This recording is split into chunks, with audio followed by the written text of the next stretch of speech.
Assalamualaikum warahmatullahi wabarakatuh. Salam sehat, salam sepak bola, salam sliding. Hai, bagaimana kabarnya slidingers? Semoga sehat dan baik ya di sana. Jangan lupa tetap jaga iman, jaga imun, dan lakukan prokes ya dimanapun kalian berada. Pada tayangan kali ini, Uncle akan menganalisa pertandingan perempat final Piala CONCACAF atau Piala Emas 2021 pada hari Minggu nanti. Ya benar slidingers, piala ini adalah supremasi tertinggi untuk persepak bolaan di area Amerika Utara dan Tengah. Yuk kita langsung saja. Ups, tapi sebelumnya jangan lupa ya untuk subscribe, like, dan share ulasan Uncle untuk bantu Uncle mengembangkan channel ini. Check it out bro. Pada tayangan kali ini, Uncle akan mengulas sedikit pertandingan pertama Piala CONCACAF Emas 2021 antara Qatar melawan El Salvador. Kok ada Qatar Uncle? Bukannya itu di Asia ya?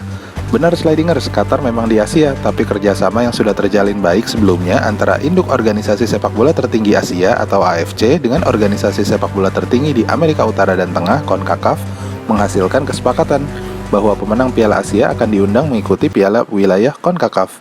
Hingga Qatar sebagai juara Piala Asia di tahun 2019 lalu, setelah mengalahkan Jepang, maka Qatarlah yang diundang mewakili Asia ke Piala CONCACAF.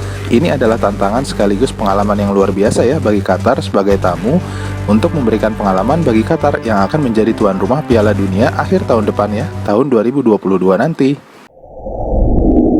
Pada ulasan pertama, Uncle akan mereview nih perjalanan Qatar dalam menembus fase grup. Perjalanan Qatar luar biasa loh slidingers. Sebagai tamu, Qatar tidak memperlihatkan permainan mengecewakan dan kegugupannya. Di pertandingan pertama, mereka bertemu Panama. Skor berakhir imbang 3-3, namun Qatar memperlihatkan permainan cantik dan khas Timur Tengah dengan teknik tinggi. Mereka mampu meladeni permainan fisik ala Amerika Tengah dan meladeni permainan cepat Panama. Yang menarik, meskipun secara statistik Qatar tidak menguasai permainan, namun Qatar berhasil selalu unggul lebih dahulu sebelum disamakan kembali oleh Panama. Pada pertandingan kedua, Qatar berhasil memetik kemenangan pertamanya di Piala CONCACAF kali ini. Grenada berhasil mereka tumbangkan dengan skor telak 4-0. Sepak bola Qatar memang sudah sangat maju pesat loh slidingers. Pembinaan muda yang berhasil di negara itu kembali diperlihatkan di pertandingan ini. Qatar berhasil menguasai permainan, mempercepat tempo, dan diakhiri dengan finishing touch yang sangat dingin. Gol Qatar kali ini dicetak oleh Abdul Aziz Hatem, Akram Afif, Mohamed Muntari, dan Almus Ali. Pada pertandingan ketiga yang menentukan, Qatar berhadapan dengan kuda hitam kuat Honduras. Pertandingan yang di luar prediksi banyak orang, Qatar kembali memperlihatkan kekuatannya. Mereka tidak gentar menghadapi tim kuat Honduras meskipun Honduras menguasai permainan namun tidak berhasil menembus ketatnya lini pertahanan Qatar. Sebaliknya, Qatar yang memiliki serangan balik cepat menghantam Honduras 2 gol melalui Homam Ahmed dan Abdul Aziz Hatem di injury time babak kedua.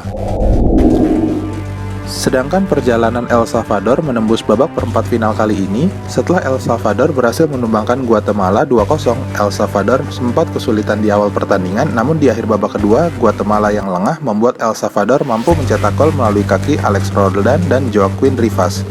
Di pertandingan kedua, El Salvador berhadapan dengan Trinidad Tobago, kuda hitam di Amerika Tengah. Pada pertandingan kedua ini, El Salvador menumbangkan 2-0. Permainan umpan pendek, rapih, dan disiplin ala El Salvador berhasil mengatasi permainan fisik dan cepat yang dikembangkan oleh Trinidad Tobago. Dan di pertandingan ketiga, El Salvador menghadapi tim kuat Meksiko, namun kalah 1-0. Tapi ini tidak menghalangi El Salvador lolos ke babak perempat final melalui jalur runner-up terbaik. Prediksi formasi dan starting line-up. Pelatih Qatar asal Spanyol, Felix Sanchez, akan kembali menggunakan formasi andalannya pada pertandingan menentukan ini, yaitu 5-3-2. Formasi ini adalah formasi Qatar dalam menghadapi lawan kuat dengan tujuan memperkuat lini pertahanan dan tengah. Namun, formasi 5-3-2 ala Felix ini dapat berubah secara cepat menjadi 3-5-2 saat Qatar berhasil menguasai tempo permainan dan keadaan. Dua wingback Qatar yang sangat cepat dan sering overlap adalah salah satu kunci formasi ini. Menariknya, Qatar saat ini adalah Qatar yang banyak dihuni banyak pemain muda. 4 bek Qatar diprediksi diisi oleh pemain besar kelahiran Aljazair, Boualem Khouhi, Al-Rawi, Abdel Karim Hassan, dan wingback kiri Ahmed, dan wingback kanan kelahiran Portugal Pedro Miguel. 3 pemain tengah Qatar akan diisi oleh Hassan Al-Heidos, Budayev, dan Hatem. Dan penyerang muda andalan Qatar yang baru berusia 24 tahun, Akram Afif dan Almus Ali. Kunci Qatar dalam mengembangkan permainan adalah Ahmed dan Pedro Miguel di lini sayap, Budayev dan pemain cepat Heidos di lini tengah, serta penyerang cepat dengan teknik tinggi Akram Afif dan Almus Ali.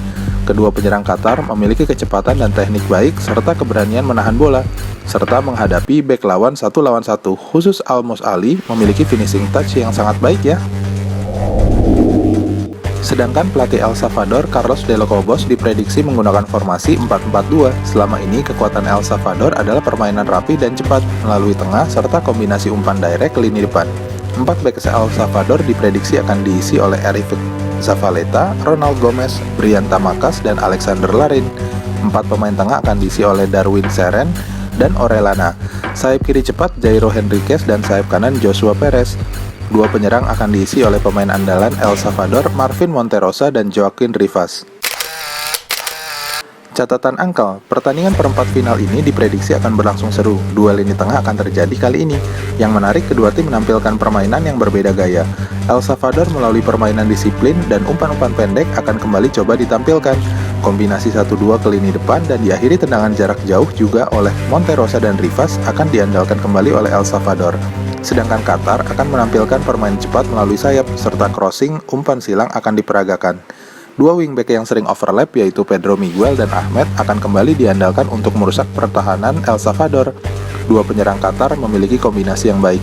Umpan 1-2 sentuhan di lini depan dengan Almos Ali sebagai jangkar akan diperagakan seperti pada 3 pertandingan sebelumnya ya. Qatar akan coba menguasai tempo sejak awal untuk mempercepat alur serangan. Sedangkan El Salvador akan menahan bola dan memainkan permainan yang lebih lambat dan sabar. Mereka mengetahui bahwa Qatar sangat suka bermain dengan tempo cepat. Meskipun Qatar pada Piala CONCACAF kali ini sangat baik, mampu beradu fisik dengan para lawannya, namun duet bek Qatar juga harus mewaspadai duet El Salvador yang lincah, terutama pemain Marvin Monterosa. Sering alur serangan dimulai dari pemain ini di sisi kiri yang sering turun untuk menjemput bola ke lini tengah. Jika dalam kondisi tertekan, El Salvador sering mengadaptasi formasi menjadi 4-5-1. El Salvador akan coba mengandalkan serangan balik dan memaksimalkan set piece mereka. Pada pertandingan ini adalah pembuktian. Ya, pembuktian.